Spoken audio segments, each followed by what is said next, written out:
hate unfavorable things or be attached to favorable things.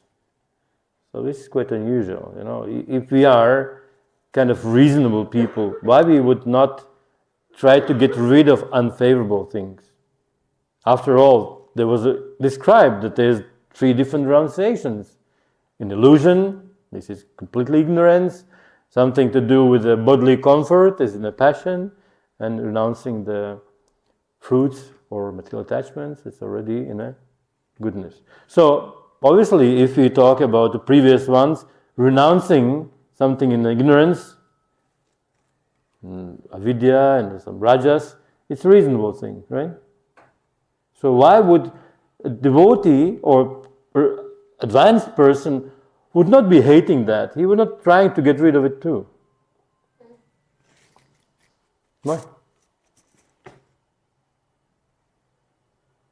He accepts those things. This is coming later when we try to connect this whole thing to the devotional part, because as you see here, the commentary is so nice, because there's 3 different things. Desirable or leading to heaven, then there's undesirable, leading down to the lower regions, or mixed. And sadly, Prabhupada is putting the top. And besides that, there is a Krishna's conscious person who doing everything in relationship to Krishna. So he gives a proper perspective to this verse, how it's connected to the ultimate thing. Because otherwise, we are a little bit of egoistic, right? Because what do? We think about ourselves. This is my reaction, my activities. We are going down and up, or mixed, or manusya. There's a heavenly devatas, and then there's different names for those who live up down there, yakshas, rakshas, and so on. And then there's manusya, so-called human things, which are balanced. Something good, something bad. Something in the middle. So they're called manusyas. But it's still us. There's nothing to do with Krishna. All this verse, although it's told by Krishna, it's not explained how we relate to him. Okay, this is you working. You working renounced, or you working attached, or you are somehow balancing. Up to you. So this is not really Krishna consciousness. So therefore, Prabhupada, as a proper acharya, he puts a proper perspective doing this in relationship to Krishna. So, previous verse before this is mentioning that no one can skip the work. Everybody has to do something. You cannot just lie down. Anybody has recently been sick? Some of you have been sick. You have to lie on the bed for continuous 5-10 days. Is it very pleasant? Well, first of all, disease is not very pleasant, But the other thing is just lying down, actually just not doing anything. It is painful. After a couple of days, you have to stand up, walk around, and do some exercise. But just lying down as a dead person, this savasana, the dead person yogi position, is actually unpleasant. Actually unpleasant. Well, any yogic position is supposed to be unpleasant. Advanced yogic positions is like you can hold some kind of thing, and if you can do it unmoving and feel comfortable for 2 hours, that means you accomplished that yogic asana, That lying down is not natural. Dead person is not natural. We are alive, Why we would be practicing dead person asana? So therefore, we cannot do something like not doing anything. We have to do something. So that's one thing. But more important than doing something or not doing something is something about what is a question about results. So all this thing is connected, not just activity, but about results. Because everybody is doing something. So, in some sense, whatever you do, you cannot say in which guna you are, because that depends here. Classical example, one is having the knife in the hand. Is it good or bad? Oh, maybe he's a killer and maybe he's a doctor, who knows? One is cutting the belly, another one is cutting the belly, but one is want to kill, another one is He's cutting appendixes or something like that. Same activity, but different reason. And the result will be different. So therefore, the whole thing is an intent. So therefore, we'll kind of connect these first three words: Anishtam, Ishtam, and Mishram. So Anishtam, what is undesirable or going to down? This is suffering, usually loss, humiliation, frustration. These are things connected to the undesirable things. Also, we sometimes say it's bad luck. Just no good, bad luck. Something happened, unfortunate circumstance. You go in a car, now in a foggy, just a couple of days ago I went to Delhi and the bus was going so slow because the fog was so thick. I was feeling in a milk ocean, like submarine. The submarine in milk ocean, you're like, ooh. You don't see anything. You stretch, you hardly see your hand outside the window. Such a thick fog. I've never seen. I think the Vrindavan is Vrindavan is the source of everything, but I think all the world, all the fogs are coming from Vrindavan. It's the original source of all fogs. Housing is desirable, success, comfort, pleasure. These things are connected to the desirable things. And usually we create a future bond. It also creates, this is the side effect, which usually we try to understand, and usually when the Prabhupada translates, he doesn't suffer or doesn't enjoy. So usually we kind of say, okay, suffering, no good, but enjoying, why? Why renounce enjoyment? So here is also these desirable things. Everything is fine, everything is lucky, everything is comfortable and pleasure and everything. But in the future, this bondage is created through the attachment to those situations. So this is, although it's desirable, but there's a side effect which is undesirable, which is nothing to do. Because everything in material world ultimately is undesirable. Desirable, undesirable, mixed. All these things are undesirable because we are still remaining in a material world. And Mishram, this is the Manusha idea. This is our common experience. Every one of us has this mixed experience. Some days up, some days down, some days up. This is the emotional trip. If you don't do anything, then something here happens. We have our mind experiences. Anxiety, loss, something like that. But we have to understand, whatever we do, karma is never actually gives a pure happiness. It's mixed result. Whatever you do, which is not connected to Krishna consciousness, it gives a mixed result. Something good, something bad.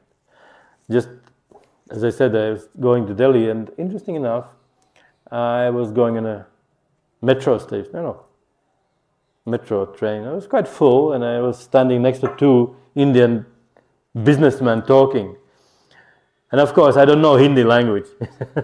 But every sentence, there was one or two English words. You know that? If you don't conscious, you don't understand, but it is. And there was few words, and one was experience. They didn't use the Hindi word for experience. You are Hindi people, you know what it means, experience in Hindi language? Anubhava, right? So Anubhava is actually quite high term in our Krishna consciousness, Anubhava, but it's experience. So interesting enough, when you check the Sanskrit wording which Prabhupada translates Anubhava, it's quite different meanings. Not only experience, but it is synonyms. Mercy, also Anubhava. So maybe it's Sanskrit or context or something like that. Rapt thought, absorption, also experience. Stage of ecstasy, this is Anubhava from Nectar of Devotion, of course. Proper situation, proper understanding who you are body and soul, that's also. Gradual process of development, bhava, anubhav, something that follows, There's different anubhavs, different levels also. More interesting coming, power, influence. So if you are in ecstasy, if you have experience in a life, that means you have influence, Nowadays, if you go to the work, you acquire some job, the first thing they ask, what is your CV? What is your experience of work? Where did you work before? And if it's your first work, nobody wants to take you, has no experience. Why we need such a worker? So, therefore, the first work is quite simple, at least somewhere, So, straight away, when you have experience, this is your influence, this is your power, like that. And finally, direct Krishna, direct perception of soul. This is also Anubhava. So all these things are related to our experience. So the ultimate experience is understanding who you are. Ultimate experience is by understanding you are Krishna. So who is actually receiving those results when we talk about desirable, undesirable, so on? Related to everybody? Spiritualists, materialists. We already came to the conclusion that devotee is not really experiencing those results. Not in this life, not in the next one. But who experience? Materialists definitely do. What about spiritual people? Is bad things happen to good people? Right? Why not? There are so many nice examples. I have some 5-6 examples at the end of it. But just out of top of the head.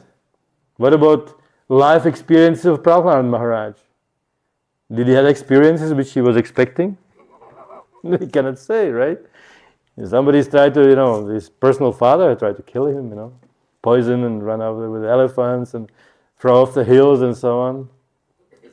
Not very pleasant, not very expected. Not the young boy was thinking, oh, it's such a nice thing, have a slide down from the hill. No, that was meant to be killing him. So therefore, everybody is experiencing things. Not even materialists, but spiritual people also.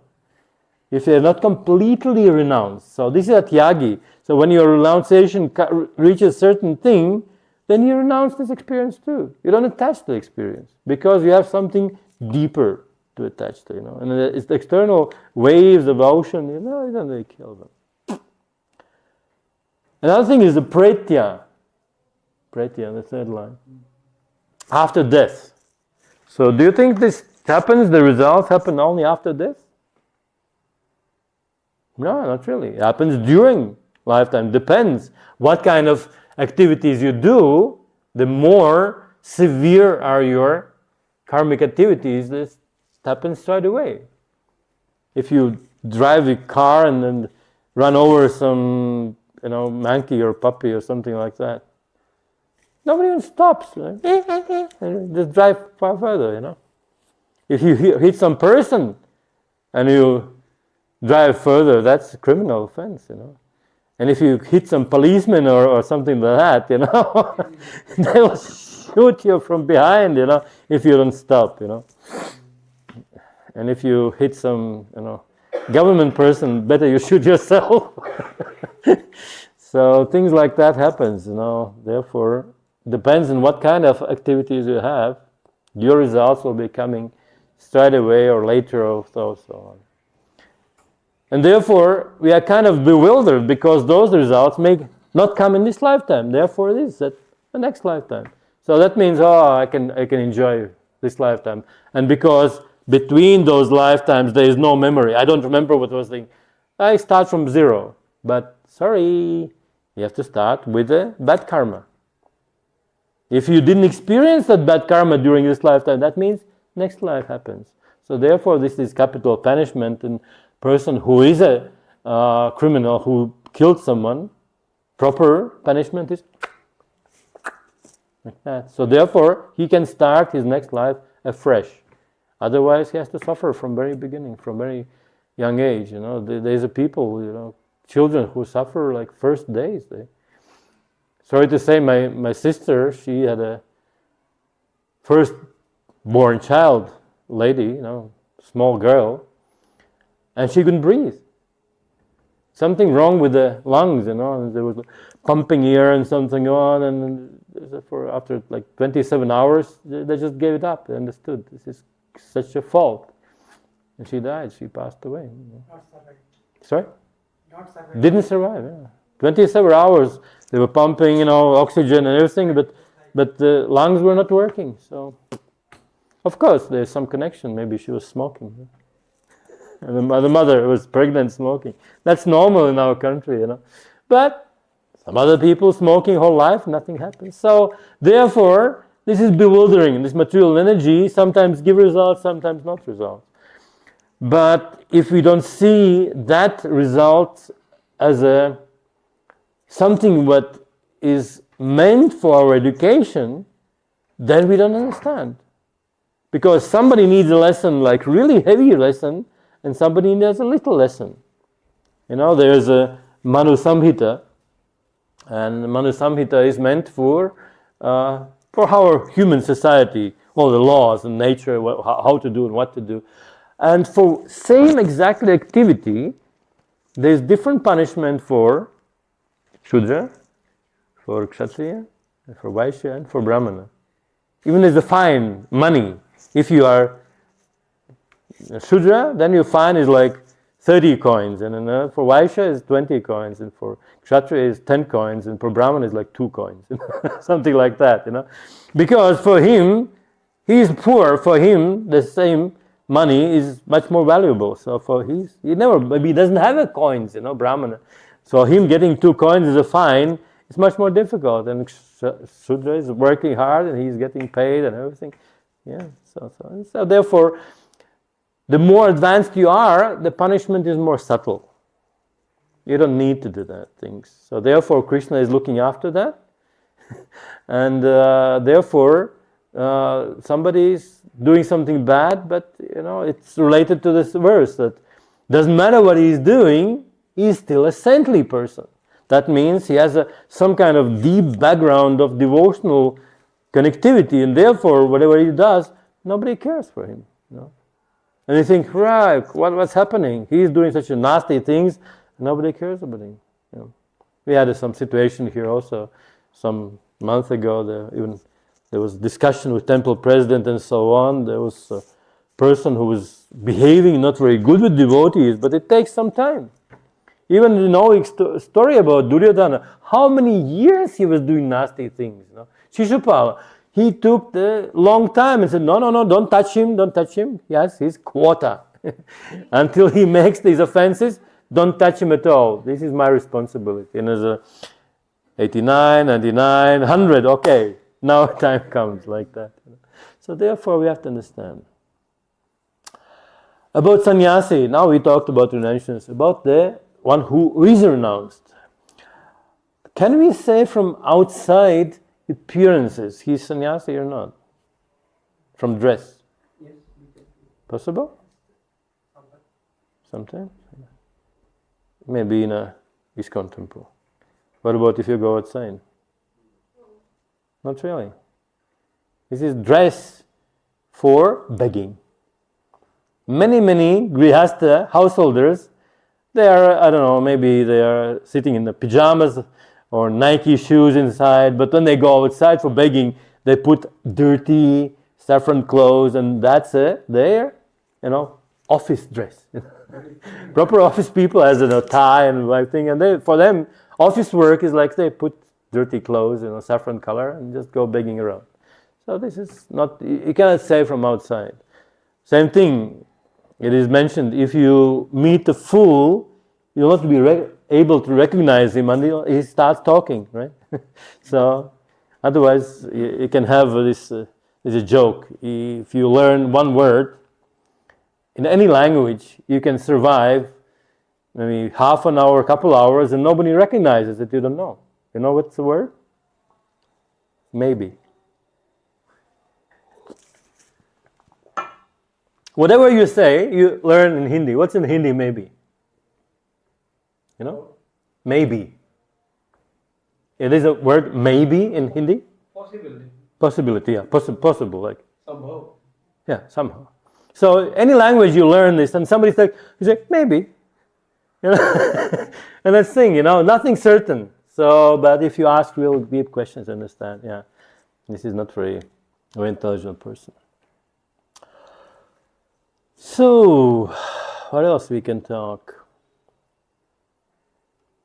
There is a couple of verses in previous chapters quite connected to these 2 different types of work. 5.10, Brahmana Adhina Karmani. One who performs his duty without attachment, surrendering the results unto Supreme Lord.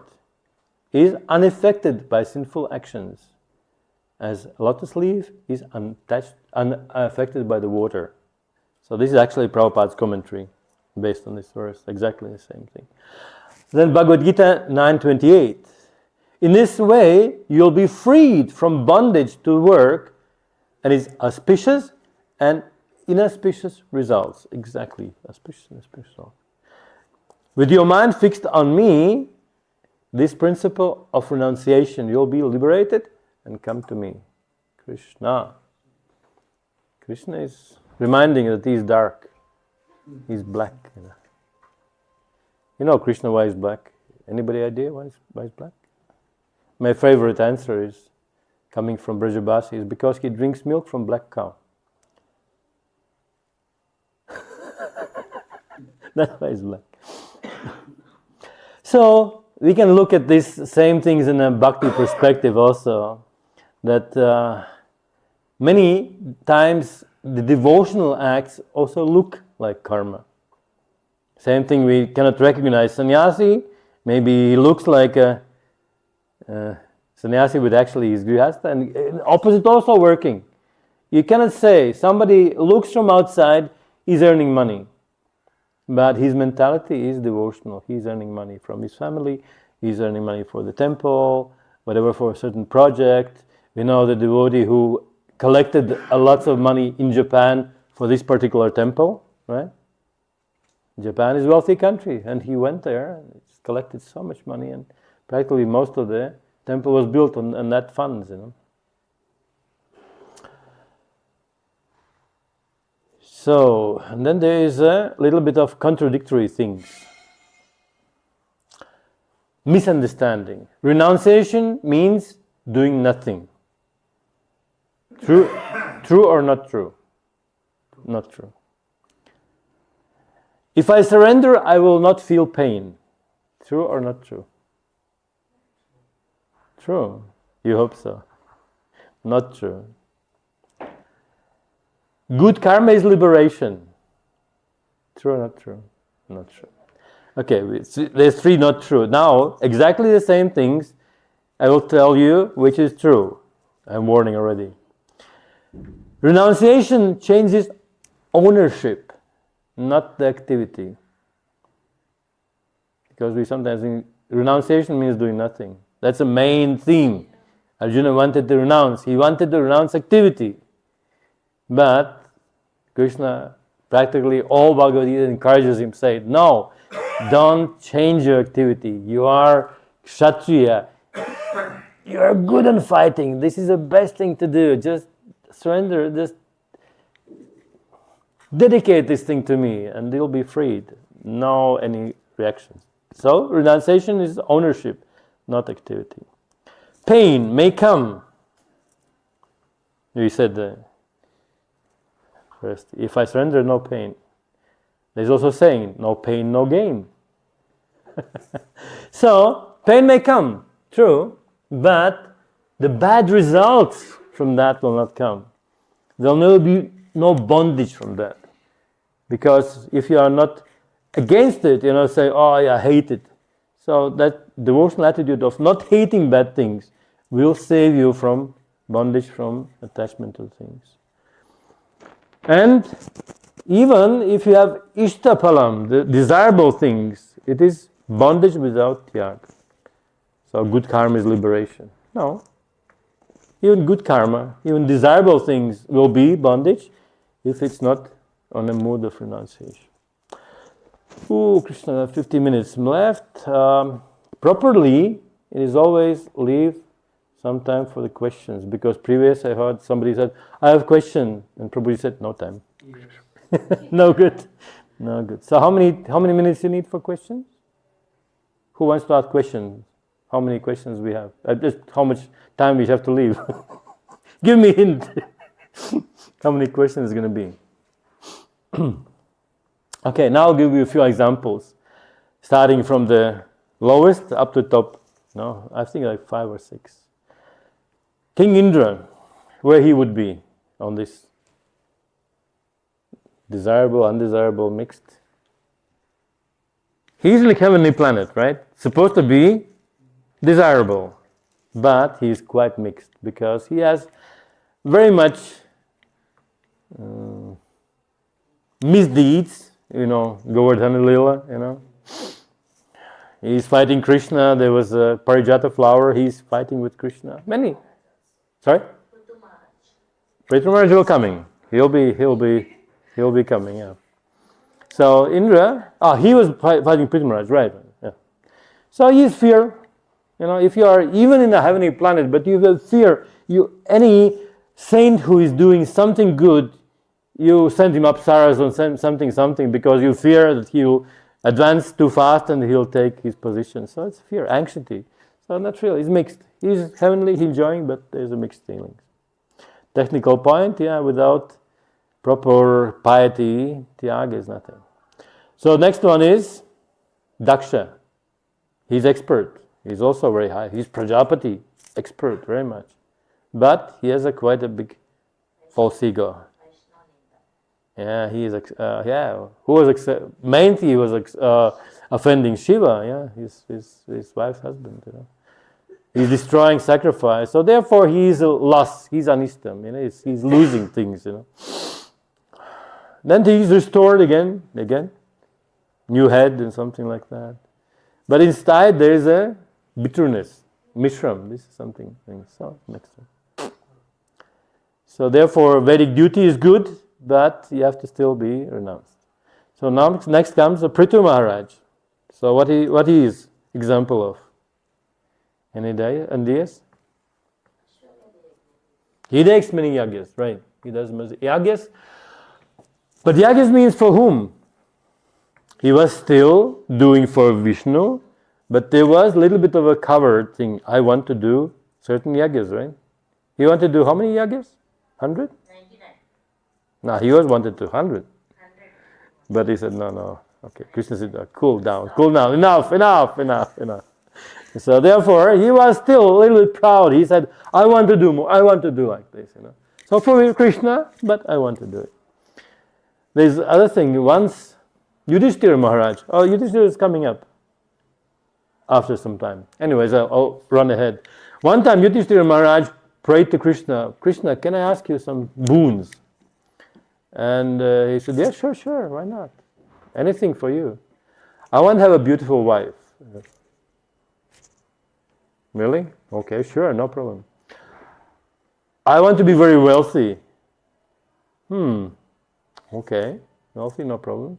I want to be emperor of the world. And Krishna is getting suspicious that why are you asking all these things? And it's really not classical ask what devotees usually approach Krishna for. But the answer is a brilliant answer. He said, I want to show that Krishna's devotees never lack anything. That straight away, if you become Krishna's devotee, you get best things. You get best wife, you get wealth, you get a power of emperor. So therefore, I want to encourage every devotee who does. So if you do in such a mood, Krishna said, oh sure, no problem. You can be in such a mood, in such an attitude, you can be emperor of the world and you'll be example for everyone. Okay, next example. King Ambarish. You know Ambarish? He was governing kingdom. He had a family life and so on. And what happens when he was attacked by Duramasa Muni? In the morning we have a class about who? Shiva running from Rikasura. So she was running. Ambarish was not running. So who is better? Everybody has their own idea. Why he is not running. Yeah, this is a homework to find out why one was running and one was not running. And Sudarshan was running. He was standing in a spot. Because that demon who was created, he was chasing back to Durvas. And Sudarshan was running. The more devotee you are, the more Krishna is willing to take in charge. Not like he doesn't want to charge and help Shiva, but Shiva had their own ideas. And of course, Krishna said, "Come on, don't give such a stupid benefits. Don't give such a blessings to the stupid demons. Be careful. That's why you're running." But if you are completely doing anything and you are pure, you don't have to run. Krishna will protect you. So that's a principle. So there was a little bit of a fault in Shiva, let's say like this way. Okay, Yudhishthira. What is example of? Good, bad, mixed? I think he's very, very good. One of the topmost. He suffered. He was feeling grief, but not for himself. He felt that so many devotees are being killed on the battlefield, Moral pain he had. At the same time, he was acting always for Krishna's pleasure. And not even Krishna's pleasure, for devotees' pleasure. The whole, this dice play was such a unusual thing, but it was possible only because Yudhishthira was so obedient to the elderly. The elderly, the king said nothing, so that means fine. King is representative of God. He's an understanding.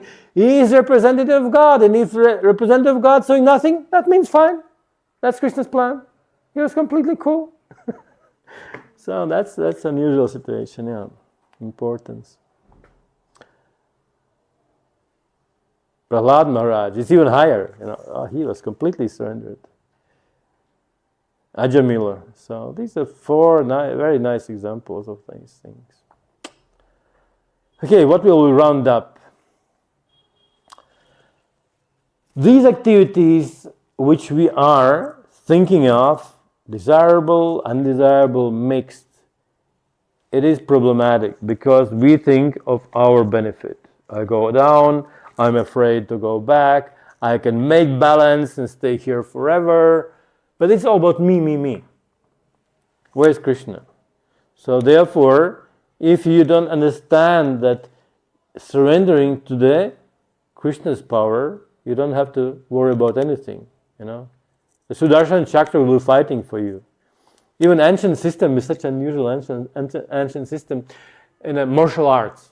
Martial arts like Chinese or Japanese, or so. There is also different levels, First, you're just good fighter. You train your muscles and fight like this and this and this. The next level you go, you learn technique, special technique, which is allowing you to do some things. The next level, you learn mantras. You don't have to learn the power, don't have the technique. You just, with chanting special mantras, you can invoke the presence of the deity. And the topmost level is you do nothing. The deity fights for you. What was this? One example of, I can't remember, one of Alvars, there was a dacoits. Attacking devotees, and one of the most, with least muscles, some devotees started to fighting and winning everything, and he didn't understand what's going on. And what happened in the background, Acharya of this ashram, he was sitting and he was like doing whole things, he was like puppeteering, that he's one of the disciples, and he was defeating everything. So practically, he was doing nothing. His guru was just, he was not strong enough, but he was doing all the movements, how to do it, what to do it. I can't remember names, but this is a very nice story. So it's the same thing. You can do things that I'm doer. That would be the basic thing. Then you renounce. I'm not doer. I'm renouncing everything. But ultimate situation, desirable situation, is that you do for Krishna, and finally, and at some stage you think that Krishna is doing everything, I'm doing nothing. I'm just instrument in his hands. So therefore, these levels have to be understood, and taking these things in a connection of sannyasi. Yes, sannyasi, very good, he's renounced. But don't be afraid of this sannyasa name, because we think, okay, I have to sannyas, such a level, so on, so on. Prabhupada mentioned every devotee, he said brahmachari grihastas, sannyasi grihastas, they invented all different nice names for it. He understood that if you are devoted to Krishna, then the question of desirable, undesirable, these things are completely out of things. You do what Krishna wants.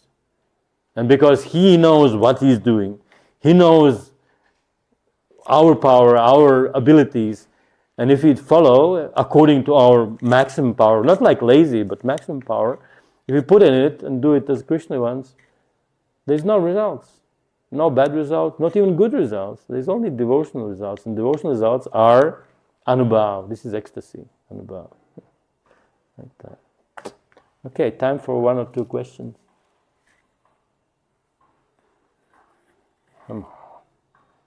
Shall I ask you questions? Question means if you have listened, if you have intelligence.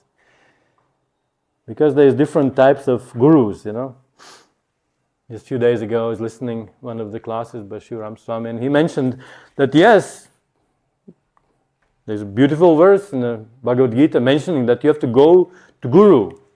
But Guru is different levels. One Guru is one just who is talking. It's a Shravana Guru. You listen what he's talking. Like for you, currently, if you don't ask questions, I'm just a Shravana Guru. One who are listening. We agree or not agree, and so on and so on. Even if I answer some questions, still it's Shravana Guru. Before that, of course, before you came here, there is one called Varna Pradataksha Guru, one who is showing, that's the direction of the temple, or that's the direction of Krishna, or that's the direction of the scriptures. This is the beginning. He maybe gave you instruction for 5 minutes in the world, and that's it. He just gave, go that direction. So Varna Pradataksha Guru, Shravana Guru. And the next one is Shiksha Guru, one who gives instructions. This is actually 2 different stages, so you'll know. So one who gives instructions for a long time, and he becomes friendly, and you start trusting him, and you start having this faith that yes, by following this particular person's instructions, I'll be doing my advancement. And I want to listen to him. I want to surrender to him. So that's proper. And if you find such a person, usually he becomes also Diksha Guru. He gives the instruction. The instruction would be according to the system of Vedic, it will be Mantra Guru. Mantra Guru, one who gives mantra. Currently, we have mantra, but sometimes we have this mantra in a Loy Bazaar. Bhud Bhuva Swaha. Yeah, it's a public song, right? But it's not meant to be. Proper mantra is received by Guru, mouth to mouth. Before English people came to India, there was also German people. You know much? Germans came to India? There was some Germans. What they were interested in? They were interested in mantras. They liked Sanskrit. Indians don't like. They studied Sanskrit. They studied Sanskrit, they like anything. And even more interesting, in Second World War, when Hitler was there, he didn't make any of those endeavors to make a nuclear bomb, atom bomb. He was studying how to invoke the nuclear weapon from Mahabharata, how to make nuclear bomb. But what was the fault? He didn't have a guru. Because you can chant any mantra and it's useless if you don't receive by guru. And what mantra is for us most powerful? Which mantra? There's special name, there's mantra, and there's Maha Mantra. And if you know Maha Mantra and you've received properly and you have proper knowledge, you can pull up your bow and arrow and chant Maha Mantra. And because you desire, the Brahmastra will be invoked. If you receive mantra from Guru, and if you have purity, proper, everything happens. If there is a benefit. So, if Hitler would be knowing the 2 things, Maha Mantra and proper Guru, he'll be winning the war, but lucky he didn't. So, we have to win our war by knowing proper mantras, chanting them purely, and understanding that by blessings of Guru and Krishna, we can attain anything. But we have to be sincere and do some endeavor, and then we have experience. Because without proper endeavor, there is no experience. If you just walk around 1 hour, 2 hour parikrama, not much experience. But if you meet some person, or if you go to some mountain, really hard for 2 hours, and you finally reach top, that's experience. That's experience. So we are looking for experiences, and straight away, as a glimpse of spiritual world, we have experience, and we cannot forget anymore. It's called spurti. some glimpse. Krishna gives you a glimpse of the spiritual world, and that will keep you inspired for years and years and years. I wish you everybody gets such a experience, so your journey to the Krishna is unhindered, inspirational, and beautifully happy. Hare Krishna. Thank you so much. Grandad Srimad Bhagavad Gita ki jai. Srila Prabhupada ki jai. Shri Shri Radha Shyama Sundar ki jai.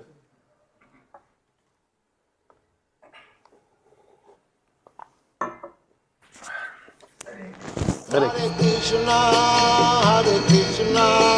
Krishna Krishna, Hare Hare, Hare Rama, Rama Rama, Hare Hare, Hare Krishna.